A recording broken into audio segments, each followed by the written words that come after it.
चलिए आज की क्लास में हम लोग देखने जा रहे हैं रे ऑप्टिक्स से ये टॉपिक प्रिज्म।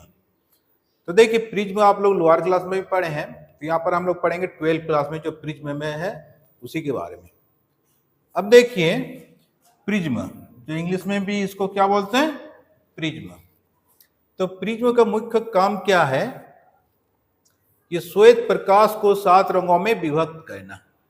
तो देखिए सबसे पहले इसका डायग्राम, और डायग्राम से आएगा इसका परिभाषा, और उसके बाद हम लोग चलेंगे प्रिज्म से संबंधित कुछ विशेषताएं, जैसे प्रिज्म में प्रकाश पार करती है तो कैसे पार करती है, कितना डिग्री के साथ मुड़ती है, ये सब हम लोग देखेंगे। न्यूनतम विचलन क्या है, तो यही सब आगे हम लोग देखेंगे। तो चलिए सबसे पहले शुरू करते हैं उसका डायग्राम। तो देखिए प्रिज्म का डायग्राम किस टाइप का होता है, ये त्रिभुज आकार के होते हैं। अब देखिए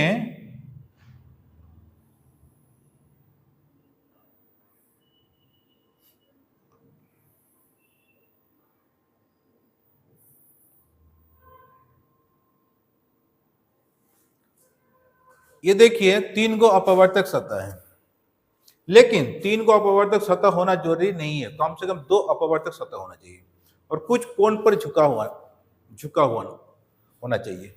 अब देखिए सबसे पहले ये जो कोण बन रहा है, ये कोण को हम लोग ए से डिनोट करते हैं, इसी कोण को हम लोग बोलते हैं प्रिज्म कोण।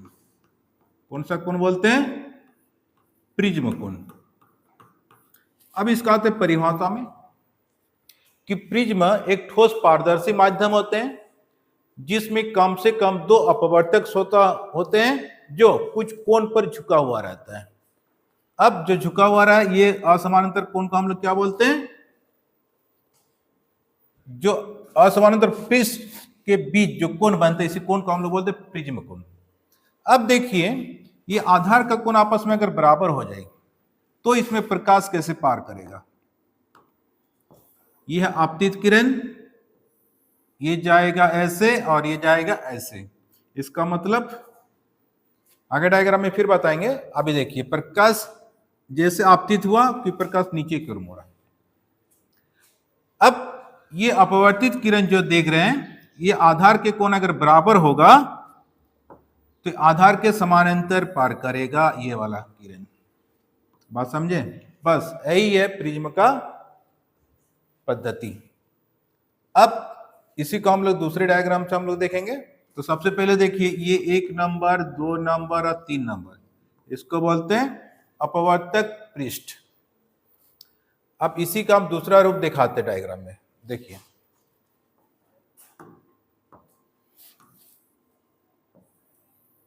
एक त्रिभुज आकार का लीजिए, 2 असमानांतर पृष्ठ के बीच जो कोण बनता है इसको हम लोग बोलते हैं प्रिज्म कोण।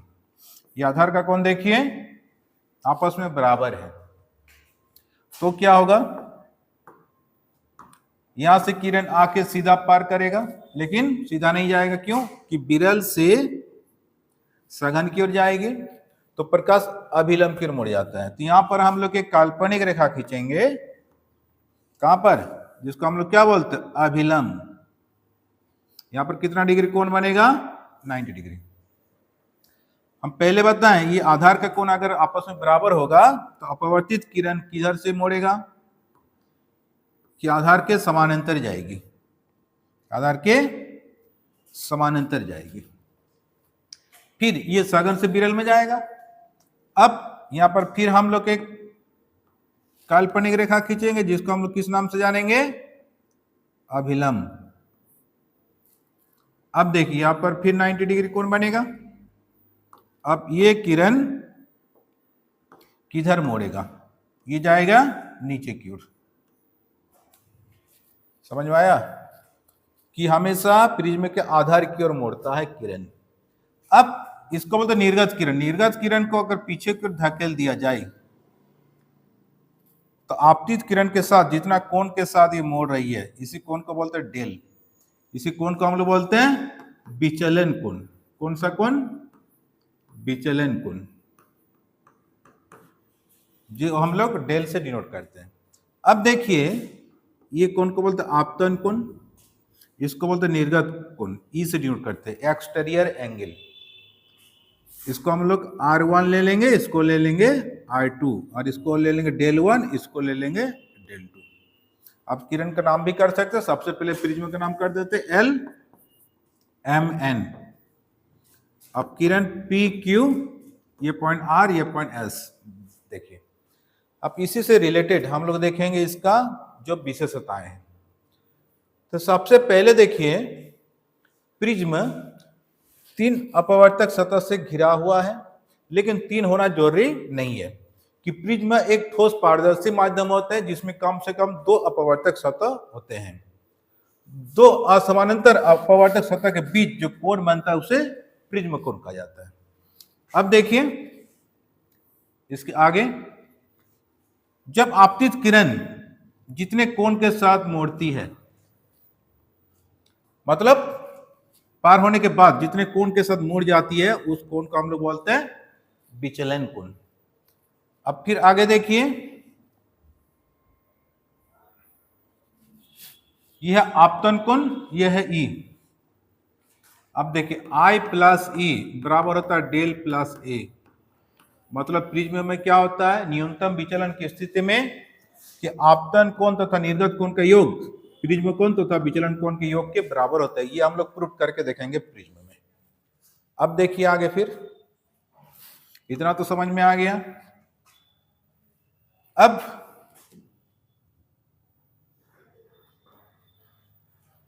प्रिज्म में कितने कलर के साथ विभक्त होती है, ये हम लोग चलते आगे।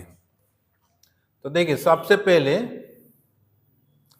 उसको जाने से पहले उसका फिर 1-2 को डायग्राम दिखा देते आप लोग को, और भी क्लियर हो जाएगा। यहां पर सवाल जैसे उठा कि न्यूनतम विचलन है क्या। न्यूनतम विचलन एक बार बोल देते, फिर आगे जाकर प्रूफ करेंगे ये वाला फॉर्मूला कि किसी प्रिज्म के आधार का कोण आपस में अगर बराबर हो तो प्रिज्म के अपवर्तित किरण, ये जो है अपवर्तित किरण, वो आधार के समानांतर होगी। उस स्थिति में आपतन कोण तथा निर्गत कोण का मान बराबर होगा। समझे बात क्या बोले? तो इस स्थिति को हम लोग क्या बोलते हैं, न्यूनतम विचलन। मतलब जब प्रिज्म का कोण आधार के कोण आपस में बराबर हो तो आपतन कोण तथा निर्गत कोण का मान आपस में बराबर होगा। इस स्थिति को न्यूनतम विचलन कहा जाता है। तो चलिए इतना तो समझ में आ गया। तो न्यूनतम विचलन के लिए भी हम लोग व्यंजक निकालेंगे। तो सबसे पहले चलिए देखते हैं कि प्रिज्म के भांति कुछ डायग्राम दिखाते हैं जो प्रिज्म की तरह काम करता है। जैसे मान के चलिए ये एक डायग्राम है। अब ये भी प्रिज्म की तरह काम करेगा। कैसे, देखिए मान के चलिए इधर से किरण आया, क्या सीधा पास होगा? नहीं होगा। क्या होगा तब? इस पॉइंट से एक अभिलंब डालिए यहां पर, तो क्या होगा देखिए, हम क्या बताएं, जब सघन में जाएगा तो अभिलंब की ओर मुड़ेगा, यहां पर जाकर टकराएगा। अब इधर से क्या सीधा जाएगा ना, यहां पर फिर अभिलंब डालिए, ये हमारे अभिलंब, तो ये किरण क्या सीधा जाएगा ना, अभिलंब मूल पथ से दूर हटेगा, मतलब और भी नीचे जाएगा, मतलब इस दिशा में जाएगा। बात समझे? तो ये भी प्रिज्म की तरह ही काम करेगा। दूसरी बात क्या है, देखिए आगे फिर, जैसे मान के चलिए ये, और यहां से हम लोग दिखा दिए ऐसे, बोलिए ये क्या प्रिज्म होगा? हाँ ये भी होगा। क्यों? 2 को अपवर्तक सतह है। यहां से अगर प्रकाश पार होगा तो फिर यहां पर अभिलंब डालेंगे, तो फिर ये किरण इस लाइन से किधर जाएगा? नीचे की ओर मुड़ेगा। क्यों? जब हम लोग अभिलंब डालते हैं इस पॉइंट में, तो हम क्या बोले, जब आधार के कोण आपस में बराबर हो तो आधार के समानांतर जाएगी। आप इस पॉइंट में फिर अभिलंब डालेंगे तो अभिलंब मूल पर से किरण दूर हटेगा। ये भी प्रिज्म की तरह काम करेगा। इतना समझ में आ गया? अब चलते हैं कि प्रिज्म में 7 प्रकार की रंग किस प्रकार दिखाई पड़ती है। तो चलिए देखते आगे। सबसे पहले के प्रिज्म का डायग्राम बनाते हैं। अब देखिए, ये है व्हाइट लाइट, ये है व्हाइट लाइट। अब देखिए व्हाइट लाइट जो है, तो सबसे पहले ऊपर में कौन सा किरण रहता है? ऊपर में रहेगा रेड। कौन सा किरण रहेगा? ऊपर में रहेगा रेड। क्यों? कि रेड का विचलन बहुत कम है। जब हम लोग फॉर्मूला भी जानते हैं, VIBGYOR, क्या फॉर्मूला जानते हैं? VIBGY/, VIBGYOR। ऊपर में क्या रहेगा? रेड। उसके बाद कौन सा किरण आएगा? ऑरेंज। अब देखिए, रेड के बाद आएगा ऑरेंज।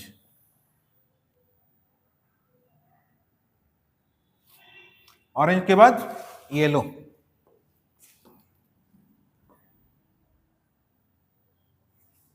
अब देखिए येलो, ये लाइट हो गया येलो। येलो के बाद ग्रीन। अब ग्रीन लाइट देखिए, ये हो गया ग्रीन। ग्रीन के बाद आएगा ब्लू।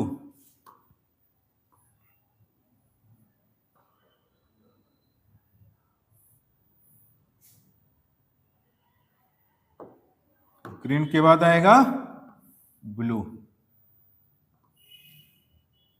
ब्लू के बाद आएगा इंडिगो।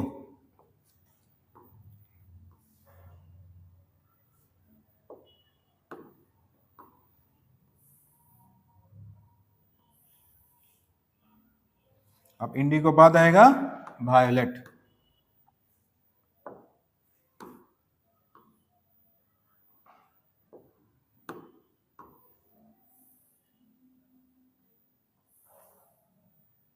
ये हो गया वायलेट।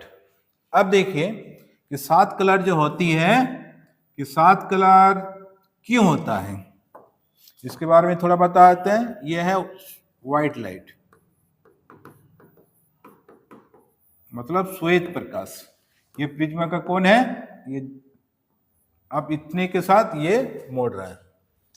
अब सबसे पहले देखिए VIBGYOR। ये कलर को हम लोग किस नाम से जानते हैं? VIBGYOR,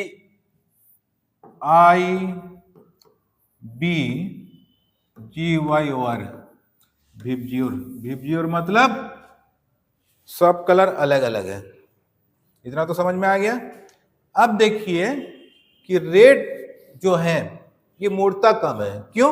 इसका तरंग दैर्घ्य बहुत हाई होता है और इसका न्यू या फ्रीक्वेंसी बहुत हाई होता है। तो सबसे पावरफुल किरण कौन सा है? वायलेट। क्यों? उसका फ्रीक्वेंसी ज्यादा है और उसका तरंग दैर्घ्य ज्यादा है। तरंग दैर्घ्य जिसका ज्यादा होगा वो मोड़ेगा कम, वो विचलन कम होगा। बात समझे? और वायलेट का तरंग दैर्घ्य कम और फ्रीक्वेंसी ज्यादा। इसलिए 7 रंगों में सबसे शक्तिशाली रंग कौन सा है? वायलेट। और सबसे कमजोर रेड। बस इतना समझ में आ गया कि सबका तरंग दैर्घ्य अलग अलग होने के कारण ये अलग अलग कलर में मोड़ जाती है। बस यही है प्रिज्म का 7 रंगों में विभक्त होना। इतना समझ में आ गया? तो चलिए बेसिक क्लास इतना ही था। अब हम लोग फॉर्मूला प्रूफ करेंगे कि न्यूनतम विचलन के लिए हम लोग जो प्रिज्म का फॉर्मूला प्रूफ करेंगे वो फॉर्मूला नेक्स्ट वीडियो में बताया जाएगा। क्या है फॉर्मूला? म्यू बराबर sine del m plus a by 2 by sine a by 2। ये फॉर्मूला हम लोग प्रूफ करेंगे। तो चलिए आज का क्लास इतना ही। अब मिलते हैं नेक्स्ट वीडियो में।